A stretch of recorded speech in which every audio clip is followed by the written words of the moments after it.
Welcome students. Here comes our second chapter, Locating Places, Module 2 revision. And the very first we are going to revise about longitudes and its subtopics given on the screen. Now students, what do you mean by longitudes?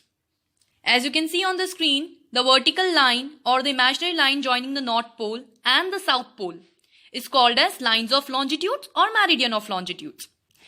As I discussed this before in the main module, that the longitudes are of the same length and the maximum distance between the two lines of longitude is at the equator. Total number of longitudes is 360. Gradually, what happens? The gap between the two lines of longitudes starts decreasing as they move towards the pole. I hope you are clear with this thing. Now the next topic comes is the prime meridian. What do you mean by prime meridian? The line of longitude that passes through Greenwich near London is taken as 0 degree longitude. Okay.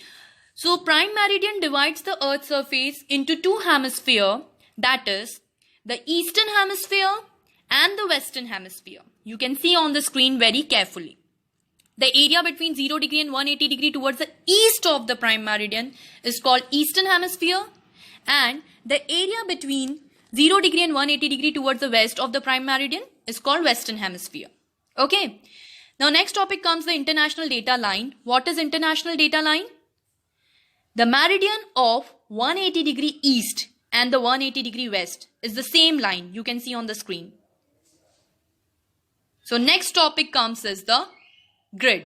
What do you mean by grid? The parallel of latitude and lines of longitude forms a network on the globe, which is known as grid, as you can see in this picture.